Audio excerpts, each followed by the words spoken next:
Okay guys, ಈ ಥರ ಒಂದು ಡ್ಯುಯಲ್ ಟೋನ್ ಫೋಟೋ ಎಡಿಟಿಂಗ್ ಹೇಗೆ ಮಾಡೋದು, ಪಿಕ್ಸಾರ್ಟ್ ಆ್ಯಪಲ್ಲಿ ಲೈಟ್ ರೂಮ್ ಆ್ಯಪ್ ಅಂತೂ ಯೂಸ್ ಮಾಡಿಲ್ಲ, ಪಿಕ್ಸಾರ್ಟಲ್ಲಿ ಹೇಗೆ ಮಾಡೋದು ಅಂತ ತೋರಿಸ್ಕೊಡ್ತಾ ಇದ್ದೀನಿ ನೋಡಿ. ಪಿಂಕ್ ಮತ್ತು ಒಂದು ಆಕ್ವಾ ಕಲರ್ ಅಂತಲೇ ಹೇಳ್ಬೋದು. ಈ ಥರ ಡ್ಯುಯಲ್ ಟೋನ್ ಫೋಟೋ ಎಡಿಟಿಂಗ್ ಹೇಗೆ ಮಾಡೋದು ಅಂತ ಇವತ್ತಿನ ವೀಡಿಯೋದಲ್ಲಿ ನಿಮಗೆ ಫುಲ್ ಇನ್ಫಾರ್ಮೇಷನ್ ಸಿಗುತ್ತೆ. ವೀಡಿಯೋನ ಕೊನೆವರೆಗೂ ನೋಡಿ ದಯವಿಟ್ಟು, ಯಾಕಂದರೆ ವೀಡಿಯೋನ ಇನ್ನು ಸ್ವಲ್ಪ ದಿನದಲ್ಲೇ ನಿಮಗೆ ಫೋಟೋ ಎಡಿಟಿಂಗ್ ಕಾಂಪಿಟೇಷನ್ ಕೂಡ ಇಕ್ಕೋಣ ಅಂತ ಇದ್ದೀನಿ. ಅದಕ್ಕೋಸ್ಕರ ಕಲಿಯೋದು ತುಂಬ ಇಂಪಾರ್ಟೆಂಟ್ ಆಗುತ್ತೆ.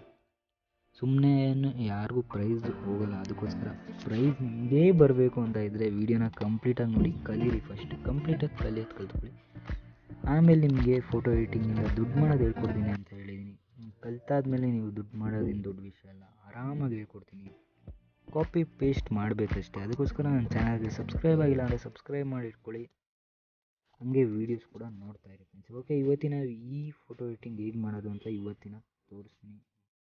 ಆದರೆ ಫಸ್ಟ್ ನೀವೇನು ಮಾಡ್ಕೋಬೇಕಂದ್ರೆ, ಫೇಸ್ ರಿಟಚಿಂಗ್ ಸೀರೀಸಲ್ಲಿ ಬರೋ skin smoothening, dodge and burn, ಬೇಕಾದರೆ ಸ್ಕಿನ್ ಟೆಕ್ಸ್ಚರ್ ಕೂಡ ಹಾಕ್ಬೋದು, ಹೇರ್ ಎಡಿಟಿಂಗ್ ಕೂಡ ಮಾಡ್ಕೋಬೋದು ಫ್ರೆಂಡ್ಸ್. ಸ್ಕಿನ್ ಸ್ಮೂತ್ನಿಂಗ್ ಬಗ್ಗೆ ಜಸ್ಟ್ ಇವತ್ತು ತಾನೇ ಒಂದು ವೀಡಿಯೋ ಹಾಕಿದ್ದೀನಿ, ನೋಡಿಲ್ಲ ಅಂದರೆ ನೋಡಿ, ಇದಕ್ಕಿಂತ ಮುಂಚೆ ವೀಡಿಯೋ. ಇಲ್ಲ ಅಂದರೆ ಹಳೆಯ ವೀಡಿಯೋಸ್ ಕೂಡ ಇದೆ, ಇನ್ನೂ ಚೆನ್ನಾಗಿರೋ ವೀಡಿಯೋಸ್ ಕೂಡ ಇದೆ. ಇನ್ನೂ ನೋಡೋದಿದ್ದರೆ ನನ್ನ ಚಾನಲಲ್ಲಿದೆ, ಪ್ಲೇಲಿಸ್ಟೇ ಇದೆ ಸ್ಕಿನ್ ಸ್ಮೂತ್ನಿಂಗ್ ಬಗ್ಗೆ, ಅದರಲ್ಲಿ ನೋಡಿ ಹೋಗಿ ಚೆಕ್ಔಟ್ ಮಾಡಿ ಫ್ರೆಂಡ್ಸ್. ಓಕೆ, ಇವಾಗ ಪಿಕ್ಸಾರ್ಟಲ್ಲಿ ಓಪನ್ ಮಾಡ್ಕೊಂಡಿದ್ದೀನಿ ಈ ಫೋಟೋನ ಪಿಕ್ಸಾರ್ಟಲ್ಲಿ ಓಪನ್ ಮಾಡ್ಕೊಂಡ್ಮೇಲೆ ಏನು ಮಾಡಬೇಕು ಅಂದರೆ, ಸಿಂಪಲ್ ನೋಡಿ, ಫಸ್ಟು ಟೂಲ್ಸ್ ಮೇಲೆ ಕ್ಲಿಕ್ ಮಾಡ್ಕೊಳ್ಳೋಣ. ಟೂಲ್ಸ್ ಮೇಲೆ ಕ್ಲಿಕ್ ಮಾಡಿ ರೀಸೈಜ್ ಅಂತ ಇದೆಯಲ್ಲ ಅದ್ರ ಮೇಲೆ ಕ್ಲಿಕ್ ಮಾಡಿ ಇಲ್ಲಿ 4444 ಅಂತ ಹಾಕ್ಕೊಳ್ಳಿ. ರೀಸೈಜ್ ಅಂತ ಕೊಡಿ, ಕೆಳಗಡೆ ಏನು ನಂಬರ್ ಬರುತ್ತೆ ಅದು ಹಾಕ್ಕೊಳ್ಳಿ. ಒಂದು ಸೇಮ್ ರೀಸೈಜ್ ಇದೆ, ರೀಸೈಜ್ ಇರಲಿ ಹಂಗೆ. ಎಫೆಕ್ಟ್ಸ್ ಮೇಲೆ ಕ್ಲಿಕ್ ಮಾಡ್ಕೊಳ್ಳೋಣ. ಸಿಂಪಲಾಗಿ ನಾನು ಹೇಳಿದ್ದೀನಿ ಮುಂಚೆನೇ, ಇದರಲ್ಲಿ ನೋಡಿ ಫೇಸ್ ಸ್ಮೂತ್ ಮಾಡಿಲ್ಲ, ಡಾಡ್ಜ್ ಆ್ಯಂಡ್ ಬರ್ನ್ ಮಾಡಿಲ್ಲ, ಫೇಸ್ ರಿಟಚಿಂಗ್ ಸೀರೀಸಲ್ಲಿ ಬರೋದು ಏನೂ ಮಾಡಿಲ್ಲ. ಅದೆಲ್ಲ ನೀವೇ ಮಾಡ್ಕೋಬೇಕಾಗುತ್ತೆ, ಯಾಕಂದರೆ ಪ್ರತಿಯೊಂದು ವೀಡಿಯೋದಲ್ಲೂ ಹೇಳೋಕ್ಕಾಗಲ್ಲ. ಅದಕ್ಕೋಸ್ಕರ ನೋಡಿ, ಇಲ್ಲಿ ಎಫೆಕ್ಟ್ಸ್ ಮೇಲೆ ಬಂದಾಗ ಇಲ್ಲಿ ಕಲರ್ಸ್ ಅಂತ ಸಿಗುತ್ತೆ, ಕಲರ್ಸ್ ಮೇಲೆ ಕ್ಲಿಕ್ ಮಾಡಿ, ಕಲರ್ ರಿಪ್ಲೇಸ್ ಅಂತ ಇದೆಯಲ್ಲ ಅದ್ರ ಮೇಲೆ ಹೋಗಿ ಫಸ್ಟು ಇಲ್ಲಿ ಗ್ರೀನ್, ಫಸ್ಟು ಒಂದು ಸೈಡನ್ನ ಸೆಲೆಕ್ಟ್ ಮಾಡ್ಕೊಳ್ಳೋಣ. ಒಂದು ಸೈಡನ್ನ ಸೆಲೆಕ್ಟ್ ಮಾಡ್ಕೊಂಡ್ಮೇಲೆ ನೋಡಿ ನಿಮ್ಗೆ ಯಾವ ಕಲರ್ ಬೇಕು ಮಾಡ್ಕೊಳ್ಳಿ. ನೋಡಿ ಇಲ್ಲ sky blue, light sky blue ಕಲರ್ನ ಸೆಲೆಕ್ಟ್ ಮಾಡ್ಕೋತೀನಿ. ಮತ್ತು ನೀವು ಬರೀ ಸೆಲೆಕ್ಟ್ ಮಾಡ್ಕೊಂಡು ಬಿಟ್ಬಿಡೋದಲ್ಲ, ನೀವು ನೋಡ್ತಾ ಇರಿ.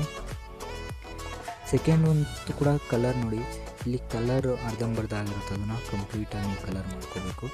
ಮತ್ತು ಒಂದೊಂದು ಫೇಸ್ ಮೇಲೆಲ್ಲ ಬಂದುಬಿಟ್ಟಿರುತ್ತೆ, ಕರೆಕ್ಟಾಗಿ ಅಬ್ಸರ್ವ್ ಮಾಡಿ ನೋಡಿ ಎಲ್ಲೆಲ್ಲ ಆಗಿದೆಯಾ ಅಂತ. ಫಸ್ಟ್ ಒಂದು ಈ ಕಲರ್ ಇರಲಿ, ಹಾಗೆ ಲಾಸ್ಟ್ ಕಲರ್ನು ಕೂಡ ನೋಡ್ಕೊಳ್ಳಿ, ಚೆಕ್ ಮಾಡ್ಕೊಳ್ಳಿ ಕರೆಕ್ಟಾಗಿದೆಯಾ, ಫುಲ್ ಕಲರ್ ಆಗಿದೆಯಾ ಅಂತ ಅನಿಸಿದ್ಮೇಲೆ, ಆಗಿದೆ ಅಂತ ಪರ್ಫೆಕ್ಟಾಗಿ ನಿಮ್ಗೆ ಗೊತ್ತಾದಮೇಲೆ ಎರೇಸರ್ ಮೇಲೆ ಕ್ಲಿಕ್ ಮಾಡಿ. ಮೇಲ್ಗಡೆ ಎರೇಸರ್ ಇತ್ತು, ಅದ್ರ ಮೇಲೆ ಕ್ಲಿಕ್ ಮಾಡ್ಕೊಳ್ಳಿ. ಕ್ಲಿಕ್ ಮಾಡ್ಕೊಂಡ್ಮೇಲೆ ಸಿಂಪಲಾಗಿ ಶೇಪ್ಸ್ ಅಂತ ಇದೆ ಅಲ್ವಾ, ಶೇಪ್ಸ್ ಮೇಲೆ ಹೋಗಿ ಬಾಕ್ಸ್ ಶೇಪ್ನ ಸೆಲೆಕ್ಟ್ ಮಾಡಿ ಮೇಲ್ಗಡೆ ಅರ್ಧ ಫೋಟೋಗೆ ಇಟ್ಕೊಂಡು ಫುಲ್ ಈ ಥರ ಎಳೀರಿ ಫ್ರೆಂಡ್ಸ್, ಅರ್ಧ ಫೋಟೋಗೆ. ಆಮೇಲೆ ಇದು ಈ ಸೈಡ್ ಎಳೀರಿ, ರೈಟ್ ಅಂತ ಕ್ಲಿಕ್ ಮಾಡಿ, ರೈಟ್ ಮೇಲೆ ತಿರುಗಿ ರೈಟ್ ಅಂತ ಕೊಡಿ ಫ್ರೆಂಡ್ಸ್. ತಿರ್ಗಾ ಎಫೆಕ್ಟ್ಸ್ ಮೇಲೆ ಕ್ಲಿಕ್ ಮಾಡ್ಕೊಳ್ಳೋಣ. ಎಫೆಕ್ಟ್ಸ್ ಮೇಲೆ ಕ್ಲಿಕ್ ಮಾಡ್ಕೊಂಡು ಸೇಮ್ ಕಲರ್ ಆಪ್ಷನ್ಗೆ ಬಂದು ಸೇಮ್ ಕಲರ್ ರೀಪ್ಲೇಸ್ನ ತಗೊಳ್ಳೋಣ. ಆದರೆ ಈ ಸಲ ಕಲರ್ ಬೇರೆ ಇಟ್ಕೊಳ್ಳೋಣ. ಈ ಸಲ ಪಿಂಕ್ ಇಟ್ಕೊತಾ ಇದ್ದೀನಿ. ಪಿಂಕ್ ಇಟ್ಕೊಂಡಾಗ ಅದಕ್ಕೆ ಫುಲ್ ಕವರ್ ಆಯ್ತಾ ಅಂತೀನಿ, ಕವರ್ ಆಗಬೇಕು. ಓಕೆ, ಕವರ್ ಆಗಿದೆ, ಪರ್ಫೆಕ್ಟಾಗಿ ಕವರ್ ಆಗಿದೆ. ಇವಾಗ ಸಿಂಪಲಾಗಿ ರೈಟ್ ಅಂತ ಕ್ಲಿಕ್ ಮಾಡ್ಕೊಳ್ಳೋಣ. ಓಕೆ ನೋಡಿ, ಈ ಥರ ಇದೆ, ಡ್ಯುಯಲ್ ಕಲರ್ ಎಫೆಕ್ಟ್ನ ಮಾಡ್ಕೊಂಡಿದ್ದೀವಿ. ಸಿಂಪಲಾಗಿ ಸಿಂಪಲ್ ಸ್ಟೆಪ್ಸಲ್ಲಿ ಮಾಡ್ಕೊಂಡಿದ್ದೀವಿ. ನೆಕ್ಸ್ಟು ಟೂಲ್ಸ್ ಮೇಲೆ ಕ್ಲಿಕ್ ಮಾಡಿ, ಅಡ್ಜಸ್ಟ್ಮೆಂಟ್ ಮೇಲೆ ಕ್ಲಿಕ್ ಮಾಡಿ, ಸ್ವಲ್ಪ ಸ್ಯಾಚುರೇಷನ್ನ ಸ್ವಲ್ಪ ಜಾಸ್ತಿ ಕೊಡೋಣ, ರೈಟ್ ಅಂತ ಕೊಟ್ಕೊಳ್ಳೋಣ. ಇದಾಗಿದ ತಕ್ಷಣ ಇನ್ನೂ ಏನು ಮಾಡ್ಕೊಳ್ಳಿ, ಟೂಲ್ಸ್ ಮೇಲೆ ಕ್ಲಿಕ್ ಮಾಡ್ಕೊಳ್ಳಿ, ಅಡ್ಜಸ್ಟ್ಮೆಂಟ್ ಮೇಲೆ ಕ್ಲಿಕ್ ಮಾಡ್ಕೊಳ್ಳಿ, ಬ್ರೈಟ್ನೆಸ್ನ ಸ್ವಲ್ಪ ಕಮ್ಮಿ ಮಾಡ್ಕೊಂಡು ಎರೇಸರ್ನ ಸೆಲೆಕ್ಟ್ ಮಾಡಿ, ಇನ್ವರ್ಟ್ ಅಂತ ಕೊಟ್ಬಿಟ್ಟು ರಿಸ್ಟೋರ್ ಮೇಲೆ ಕ್ಲಿಕ್ ಮಾಡ್ಕೊಂಡು ಒಪ್ಯಾಸಿಟಿ ಆ್ಯಡ್ನೆಸ್ ಸ್ವಲ್ಪ ಇಟ್ಕೊಂಡು ಸೈಜ್ನ ಜಾಸ್ತಿ ಇಟ್ಕೊಳ್ಳಿ. ಸ್ವಲ್ಪ ಕೆಳಗಡೆ ಈ ಥರ ಬ್ಲ್ಯಾಕ್ ಎಫೆಕ್ಟ್ ಹಾಕಿ, ಕಲ್ ಮೇಲೂ ಕೂಡ ಬ್ಲ್ಯಾಕ್ ಎಫೆಕ್ಟ್ ಹಾಕೋಣ, ಯಾಕಂದರೆ ಒಂದು ಚೆನ್ನಾಗಿರೋ ಲುಕ್ ಬರುತ್ತೆ ಗ್ರೌಂಡ್ಗೆ ಬ್ಲ್ಯಾಕ್ ಎಫೆಕ್ಟ್ ಇದ್ದಾಗ. ನೋಡಿ, ಸಿಂಪಲಾಗಿ ಈ ಥರ ಆಗಿದೆ. ಈ ವಿಡಿಯೋದಲ್ಲಿ ಇಷ್ಟೇ ಫ್ರೆಂಡ್ಸ್. ಫೇಸ್ ರಿಟಚಿಂಗ್ ಸೀರೀಸಲ್ಲಿ ಇರೋದೆಲ್ಲ ನೀವು ಮಾಡ್ಕೊಂಡ್ಮೇಲೆ ಫೈನಲ್ ರಿಸಲ್ಟ್ ಯಾವ ಥರ ಬರುತ್ತೆ ಅಂದರೆ, ನಿಮ್ಗೆ ಇಲ್ಲೇ ಇದೆ ಫೋಟೋ ತೋರಿಸ್ತಿದ್ದೀರಿ.